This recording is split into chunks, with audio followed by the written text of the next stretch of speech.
Bom dia, bom dia. Vamos começar aqui a continuação, né, da introdução. A menos de 1 metro do ouro. O hábito de abandonar tudo quando se é atingido por uma derrota temporária é uma das causas mais comuns de fracasso. Todo mundo comete tal erro, uma vez ou outra. Na época da corrida para o oeste, um tio de R. Derby foi tomado pela febre do ouro e partiu, decidido a cavar e enriquecer. Ele nunca ouvira dizer que o cérebro humano já produziu mais ouro do que foi extraído do solo. Demarcou um pedaço de terra e, munido de picareta e pá, entregou-se ao trabalho. Seriam tempos difíceis, mas sua febre de ouro era indiscutível. Após semanas de trabalho, foi recompensado pela descoberta do brilhante minério. Precisava de máquinas para trazer o ouro à superfície. Sem chamar muita atenção, escondeu a entrada da mina, voltou para casa, em Williamsburg, Maryland, e contou à família e a alguns vizinhos sobre seu achado. Eles se juntaram e conseguiram dinheiro suficiente para a compra e o transporte da maquinaria necessária. Então, tio e sobrinho Darby voltaram à mina. O primeiro vagão de minério foi extraído e enviado a uma fundição. Os resultados comprovaram que aquela era uma das mais ricas minas do Colorado. Mais alguns vagões e todas as dívidas seriam pagas. Viria então o grande sucesso financeiro. À medida que a perfuração se aprofundava, as esperanças de Darby e seu tio chegaram às alturas. Foi quando algo aconteceu. O veio de ouro desapareceu. Chegaram ao fim do arco-íris, e o pote de ouro não estava mais lá. Perfuraram desesperadamente, tentando reencontrar o filão. Tudo em vão. Finalmente decidiram desistir. Venderam a maquinaria para um comerciante de ferro velho por algumas centenas de dólares e tomaram o trem para casa. Mas aquele comerciante de ferro velho não era nada bobo. Chamou um engenheiro de minas para avaliar o local da escavação e fazer alguns cálculos. O engenheiro explicou que o projeto havia falhado porque os proprietários não tinham familiaridade com as linhas da falha geológica, que são fraturas na continuidade de uma formação rochosa causadas por deslocamento da Terra. Os cálculos mostraram que o veio seria encontrado a menos de 1 metro de onde Darby haviam parado de perfurar. E ele estava exatamente lá. Ou seja, se eles não tivessem feito o principal erro, né, do fracasso, que é a desistência, né, que é quando você tem uma derrota temporária e você acredita nessa derrota e desiste daquilo que você está fazendo. Se eles não tivessem desistido, eles teriam encontrado a mina e estariam multimilionários agora. Simplesmente o dono do mercado, né, comerciante ferro velho, acreditou, chamou um engenheiro e ficou com os milhões e milhões e milhões para eles. E é uma coisa bem real, né? Que na maioria das vezes a gente, na primeira dificuldade que encontra, acaba desistindo, né? Não persiste, não procura outros meios, outras informações para ver se realmente tem alguma possibilidade, né? Exatamente. O grande erro está aí, né? Desistir logo das coisas quando vem a primeira derrota. O proprietário do ferro velho tirou da mina milhões de dólares em minério porque foi sábio o bastante para procurar o conselho de um especialista antes de desistir. A maior parte da quantia arrecadada para a compra da maquinaria fora levantada graças ao esforço do jovem R. Darby, emprestada por parentes e vizinhos que acreditaram nele. Embora tenha levado anos, o rapaz fez questão de pagar cada dólar. Tempos mais tarde, Darby recuperou e multiplicou o que havia perdido quando descobriu que desejou pode ser transformado em ouro. A descoberta veio depois que começou a vender apólices de seguro. Lembrando que havia perdido uma imensa fortuna por desistir a menos de 1 metro do ouro, Darby aproveitou a experiência no novo trabalho, dizendo simplesmente a si mesmo: parei a menos de 1 metro do ouro. mas nunca vou desistir se as pessoas responderem negativamente à minha oferta de um seguro. Ou seja, ele com o erro dele, ele aprendeu, né? Ele percebeu que não adianta desistir, né? Que se a gente iniciou, antes de desistir, a gente tem que lembrar do porquê começou. Né? E a gente tem que acreditar sempre, para que a gente possa obter o sucesso que a gente quer. Darby passou a fazer parte de um pequeno grupo, menos de 50 homens, que vendia anualmente mais de $1 milhão em seguros de vida. A razão de sua persistência foi a lição que aprendeu com desistência nos negócios de mineração. Ninguém está livre de, antes de alcançar o sucesso, sofrer derrotas temporárias e talvez até fracassos. Nesses casos, a reação mais comum é desistir. É o que a maioria faz. Mais de 500 homens, entre os mais bem-sucedidos dos Estados Unidos, disseram que seu maior sucesso chegou logo depois de uma derrota. O fracasso é um embusteiro astucioso, com um aguçado senso de ironia, sente grande prazer em fazer tropeçar quem está a um passo do sucesso.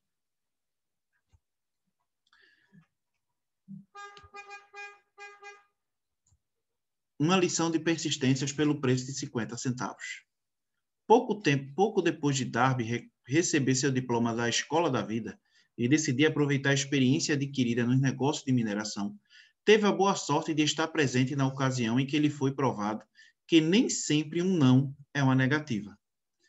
Em certa tarde, ele ajudava o tio a moer trigo num antigo moinho. O tio administrava uma grande fazenda, na qual viviam alguns colonos negros. A porta se abriu lentamente, e uma menina negra, filha de um colono, entrou e ficou quietinha perto da entrada. O tio levantou o olhar, viu a criança e resmungou rudemente. "O que você quer?" Com ar humilde, a criança respondeu. "Minha mãe mandou pedir 50 centavos. "Não vou mandar dinheiro nenhum", ele respondeu. "E agora vá para casa. Volte para casa." "Sim, senhor", disse a menina, mas não se moveu. O tio Darby retomou o trabalho. Ele estava tão concentrado que não notou que a criança continuava ali. Pouco depois, percebendo a garota de pé no mesmo lugar, gritou. "Não lhe disse que fosse para casa? Vá agora se não quiser levar uma chicotada." "Sim, senhor", a garotinha disse mais uma vez, mas não se mexeu nenhum centímetro. Um homem jogou no chão o saco de grão que ia colocar no depósito alimentador do moinho, pegou uma vara e foi em direção à criança, com uma expressão nada amigável na cara. Darby prendeu a respiração. Tinha certeza de que estava prestes a testemunhar um assassinato. Conhecia o temperamento feroz do tio e sabia que, naquela parte do país, crianças negras não deviam desafiar pessoas brancas. Quando o homem chegou perto da menina, ela rapidamente deu um passo à frente, olhou nos olhos dele e gritou a plenos pulmões, com sua vozinha aguda. "Minha mãe precisa de 50 centavos." O tio Darby parou, olhou fixamente para a criança e então, devagar, largou a vara no chão, enfiou a mão no bolso, tirou uma moeda de 50 centavos e deu a ela. A menina pegou o dinheiro e lentamente recuou em direção à porta, sem tirar os olhos do homem que acabara de vencer. Depois que ela se foi, ele se sentou sobre um caixote e ficou olhando para a janela, absorto, por mais de 10 minutos, tentando entender a derrota que sofrera.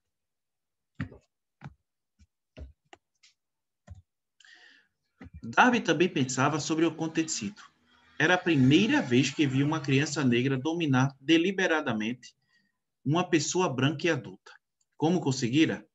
O que havia ocorrido com seu tio para que perdesse a ferocidade, agindo com a doçura de um cordeirinho? Que estranho poder aquela criança tinha usado para comandar alguém maior do que ela. Essas e outras perguntas semelhantes ocorreram-lhe de súbito. A resposta, porém, só veio anos mais tarde, quando me contou essa história. Estranhamente, essa experiência incomum me foi contada naquele moinho velho e empoeirado, no mesmo lugar onde o tio Darby fora vencido. Estranhamente também, eu havia dedicado quase um quarto de século ao estudo daquele poder que permitia a uma criança negra frágil e sem instrução impor-se a um homem inteligente. Ao fim do relato, Darby perguntou: "Qual é a sua conclusão?" Que estranho poder essa criança usou para desamar meu tio tão completamente? A resposta cabal a essa pergunta está nos princípios descritos nesse livro. Contém detalhes e instruções suficientes para capacitar qualquer um a aprender, compreender e aplicar a mesma força que a garotinha utilizou sem saber. Mantenha a mente alerta e compreenderá exatamente o estranho poder que veio em socorro daquela criança. No próximo capítulo, você vai ter uma breve visão de tal poder. Em algum ponto deste livro, uma ideia vai estimular sua capacidade de percepção, colocando esse mesmo poder irresistível às suas ordens, para o seu benefício. A percepção desse poder talvez lhe chegue no primeiro capítulo ou surja na sua mente em um dos outros. Pode vir em forma de uma simples ideia, ou pode vir em forma de um plano ou de um propósito.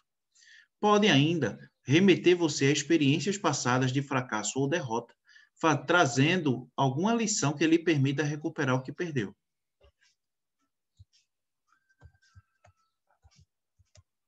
Depois que descrevi para Darby o poder que a garotinha negra, sem saber, tinha usado, ele logo lembrou a sua experiência de 30 anos como vendedor de seguros de vida e reconheceu, francamente, que seu sucesso nesse campo era devido a uma grande parte à lição que havia aprendido com a criança, e continuou dizendo: toda vez que um cliente em potencial tentava me afastar, sem comprar, eu via aquela criança no velho moinho, firme, os grandes olhos brilhando desafiadoramente, e dizia para mim mesmo que tinha de fazer aquela venda.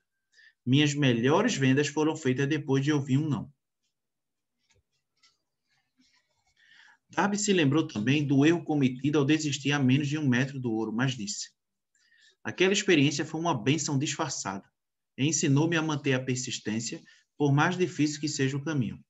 Uma lição que eu precisava aprender antes de obter sucesso no que quer que fosse.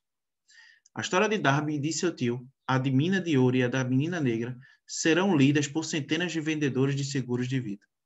Para eles, quero frisar que Darby deve àquelas duas experiências sua excelente marca de $1 milhão em seguros vendidos por ano.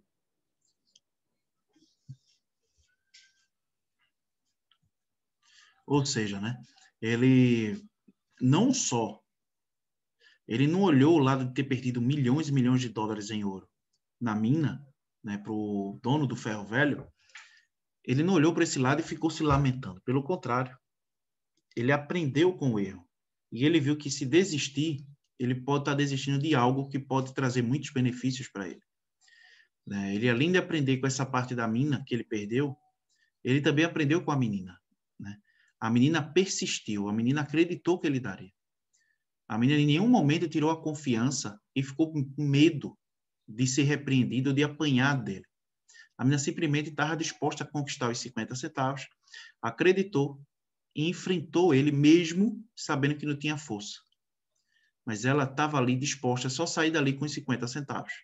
Né? Então, a persistência fez com que ele desse os 50 centavos. A vida é estranha e frequentemente imponderável. Tanto os sucessos como os fracassos têm suas raízes em experiências simples. As situações vividas por Darby foram bastante comuns, no entanto, continham a resposta para seu destino.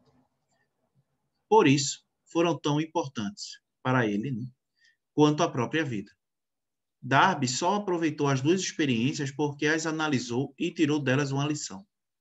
E quanto ao indivíduo que não tem tempo nem inclinação para estudar o fracasso e buscar o conhecimento que pode levá-lo ao sucesso? Onde e como aprenderá a arte de converter a derrota em degraus para a oportunidade? Este livro foi escrito em resposta a essas perguntas e às suas ponderações sobre as singularidades da vida. Ele inclui a descrição de 13 princípios. Mas lembre-se, as respostas que você procura podem ser encontradas na sua própria mente, por meio de uma ideia, de um plano ou de um propósito que pode brotar a qualquer momento durante a leitura. Uma boa ideia é tudo o que se precisa para alcançar o sucesso. Os princípios descritos nesse livro encerram o que há de melhor e mais prático no que diz respeito aos caminhos e meios para criar ideias úteis. Antes de prosseguir na abordagem da descrição desses princípios, acredito que você tenha direito a receber esta importante indicação. A riqueza, quando chega, vem tão rapidamente e com tal abundância que nos perguntamos onde se escondia durante os tempos difíceis. Essa é uma declaração espantosa, mas ainda se levarmos em consideração a crença popular de que a riqueza só vem para aqueles que trabalham arduamente e por muito tempo. Quando começar a pensar em enriquecer, você vai observar que a riqueza se inicia por uma disposição da mente, com propósito definido e pouco ou nenhum esforço. O importante é saber como conseguir essa disposição mental que atrai a riqueza. Passei 25 anos pesquisando, analisando mais de 25 mil histórias, porque eu também queria saber como as pessoas enriquecem. Sem essa pesquisa, este livro não existiria. Tanto os sucessos como os fracassos têm suas raízes em experiências simples. Olha só. Tanto os sucessos como os fracassos têm suas raízes em experiências simples. Agora preste atenção a este fator. Nos Estados Unidos, a depressão econômica começou em 1929 e continuou em um tempo recorde de destruição, até pouco tempo depois de Roosevelt assumir a presidência. Então foi declinado até acabar. Da mesma forma que no teatro, o eletricista aumenta as luzes gradualmente até que a escuridão se transforme em luz. O medo na cabeça das pessoas foi desaparecendo, até transformar-se em fé. Observe atentamente, tão logo você domine os princípios dessa filosofia e comece a seguir as instruções para aplicá-los. A sua posição financeira vai melhorar e tudo que tocar se transformará em um recurso para o seu benefício. Impossível? De jeito nenhum. Uma das principais riquezas da humanidade é sua usual identificação com a palavra impossível. Conhece-se todas as regras que não dão certo. Conhece todas as coisas que não podem ser feitas. Este livro foi escrito para aquelas que querem conhecer as regras seguidas pelas pessoas bem-sucedidas e para aqueles que estão dispostos a apostar tudo nelas. Há muitos anos, comprei um ótimo dicionário. A primeira coisa que fiz foi procurar nele a palavra impossível, para cuidadosamente recortá-la e jogá-la fora. Não é má ideia você fazer o mesmo. Olha só isso aqui. O sucesso chega para aqueles que se permitem tornar-se conscientes do sucesso. O fracasso chega para aqueles que se permitem tornar-se conscientes do fracasso.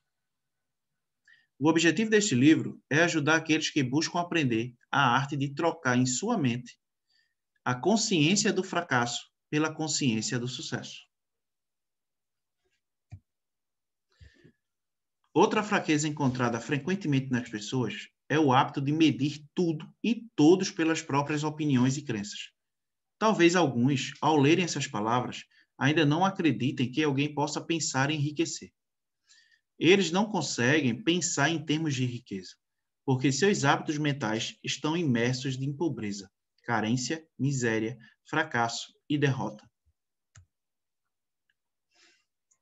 Esses indivíduos desafortunados fazem-me lembrar um proeminente chinês que chega nos Estados Unidos para ser educado nos padrões norte-americanos e começou a frequentar a Universidade de Chicago. Um dia, o reitor Harper encontrou o jovem oriental no campus e, parando para conversar com ele, por alguns minutos, perguntou-lhe o que mais havia impressionado no povo norte-americano. O formato dos olhos. Você tem os olhos estranhamente inclinados. O que dizemos nós, ocidentais, a respeito dos chineses? Nós nos recusamos a crer no que não entendemos. Totalmente acreditamos que as nossas limitações são a exata medida das limitações. Naturalmente, diremos que os olhos do ouro estão fora da linha de inclinação, se não forem iguais aos nossos.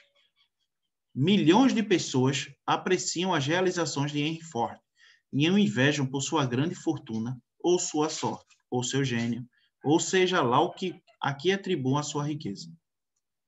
Talvez uma entre 100 mil pessoas saiba o segredo do seu sucesso.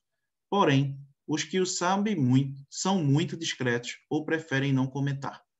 Em razão da sua simplicidade, um exemplo explica perfeitamente o segredo.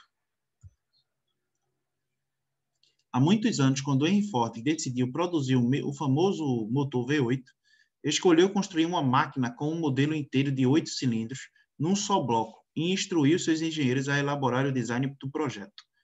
O modelo foi desenhado, mas todos os engenheiros, sem exceção, consideravam simplesmente impossível moldar num motor num monobloco de 8 cilindros movido a gasolina. Ford insistiu. Essa história a gente já viu no final do Segredamente Milionário, né? Essa mesma história, né, que onde Ford insiste para os engenheiros continuarem, mesmo eles não querendo, achando impossível, né? E isso passaram-se anos, né? Os engenheiros tentando e continuando a dizer que é impossível, engenheiros tentando e continuando a dizer que é impossível. E Ford sempre ali mandando eles continuar, mandando eles insistirem, né? Independente do tempo que for preciso. Ele sempre acreditou nos seus projetos. Né? E ele continuando, sempre continuando ali. E anos depois, né?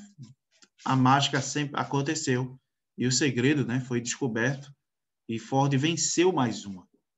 Né? Foram aí anos e anos tentando e conseguiram. Mas por que conseguiu? Porque Ford não desistiu. Né?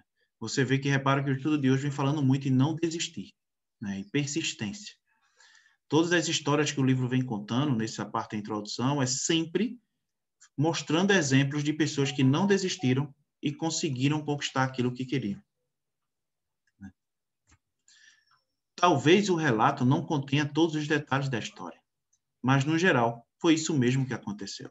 Você deseja pensar em enriquecer? Deduz o segredo dos milhões de Ford, se puder. Não é preciso procurar muito longe. Henry Ford foi bem-sucedido porque entendeu e aplicou os princípios do sucesso. Um deles é o desejo, saber o que se quer. Lembre-se dessa história de Ford enquanto lê o resto do livro e marque as linhas onde o segredo dessa façanha estupenda é descrito. Se fizer isso, se conseguir apontar os princípios que fizeram Henry Ford um homem rico, você poderá igualar suas realizações em qualquer setor a que se dedique. E aqui a gente encerra o estudo de hoje. Aí apenas 25 minutos. Nossa, que legal, rapidinho, né? Foi rápido. E bem proveitoso, né? Porque é aquilo que você falou, né? Às vezes a gente desiste na primeira dificuldade, né? Só que se a gente tiver persistência, procurar outros caminhos, ou até mesmo fontes, né? Que auxilia a gente a, né? Igual você comentou, pessoas de sucesso, pessoas que já tiveram sucesso. Porque se elas conseguiram, por que que a gente não pode conseguir também, né? Exato. Ter um Exatamente. aprendizado com aquilo, né? Exato. Eu acho legal que até mesmo no nosso trabalho, né, de entretenimento, o Edinaldo Bispo sempre comenta essa parte, né, que o não é um caminho para que a gente tenha conquistas, né, porque você vai Isso. aprender a lidar com aquela dificuldade e ver aonde que você está falhando, né, não é para você desistir pelos nãos que você recebe, né? Isso. O que para a maioria das pessoas isso é um grande empecilho. Exatamente. Não é à toa que a gente viu a história de Darby. A história de Darby conta isso. Né? Quando ele começou a vender, ele recebia muito não. No primeiro dia que ele saiu, ele levou 69 nãos. E no dia seguinte, ele teve um aprendizado muito grande, né? E ele voltou na mesma rua, determinado a vender a todas as pessoas que ele passou. E ele vendeu a grande maioria. Né? Então, quer dizer, se ele tivesse baixado a cabeça pelos nãos que ele recebeu, ele não teria tido sucesso. Então, é como foi falado aqui hoje, né? O não faz parte. Né? A negatividade não, a derrota é temporária. E faz parte do caminho. Né? Durante o trajeto até o sucesso, você vai ter várias derrotas. Mas o que vai contar, se você vai chegar até o final e obter o sucesso, é se você, quando vê a derrota, você recuar. Se você bater de frente, feito a menininha fez com Darby, né, a escrava, ela fez, olhou e não teve medo do problema, viu o tamanho do problema que era Darby, né? Você já imagina a Imacena, né, uma criança negra, escrava, filha de escravo, com um senhor, que chamavam-se na época, né, os brancos, Darby alto, lá a criança lá enfrentando, dizendo que queria os 50 centavos porque a mãe precisa dos 50 centavos. E ela não olhou o tamanho do problema. Ela olhou para o foco dela. Qual era o foco dela? Era os 50 centavos. Então, independente do tamanho de Darby, do problema que ela poderia conseguir, ela focou no que ela queria. E o que é que ela queria? Os 50 centavos. E no final, ela conseguiu. Então, isso mostra que a gente, independente da quantidade de nãos que a gente receba, da quantidade de derrotas que a gente tenha, a gente tem que acreditar que vai ter sucesso. A gente tem que persistir. Assim como todas as histórias que a gente veio vendo nessa introdução, desde ontem, né? E também no livro Os Segredos da Mente Milionária, a gente percebe que as pessoas, principalmente as pessoas de sucesso, elas não começaram tendo sucesso. Elas começaram errando, começaram aí tendo problemas, começaram perdendo muita coisa, mas no final conseguiram porque persistiram no que queriam. E é como a gente viu aqui hoje, né? Cadê? Aqui. Saber o que se quer. Isso aqui é que define se você vai ter sucesso ou não. Você tem que saber o que você quer. E quando você define o que você quer e persiste até conseguir, você vê Henry Ford, todos os engenheiros. Você imagina, engenheiro, os cara totalmente inteligentíssimo. E Henry Ford batendo de frente com eles. Não vai ter condições sim de fazer esse motor V8. Então pode continuar a fazer. Mas é impossível. Continuem, tentem. Pode levar anos, tem problema. Tenham pressa não, eu quero é que tentem. Se eles tivessem ouvido os engenheiros, ele teria desistido. Mas não, ele acreditava no projeto dele, ele foi em frente, independente das situações. Então é isso que às vezes falta na gente, né? É não desistir e persistir. Isso é que é o grande segredo. Tá? E ele encerra o estudo de hoje aí, o livro, e a partir de amanhã já começa os capítulos, tá? Amanhã a gente já vê o primeiro capítulo do livro, a gente vai começar direto no livro amanhã. E a riqueza se inicia por uma disposição da mente, com propósitos definidos e pouco ou nenhum esforço. Ele encerra aí com esse texto, com essa frase, né? Então, amanhã a gente inicia o capítulo 1.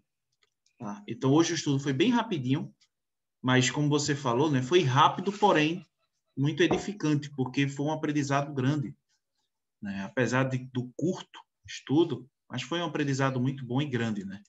Então, valeu aí. Até amanhã, né? Esse mesmo horário. Tá? Vamos para cima, que a terça-feira só começou, né? Vamos fazer dessa terça muito produtiva, né? Que seja uma terça de bênçãos para a gente. Amém. Ótimo dia, Renato.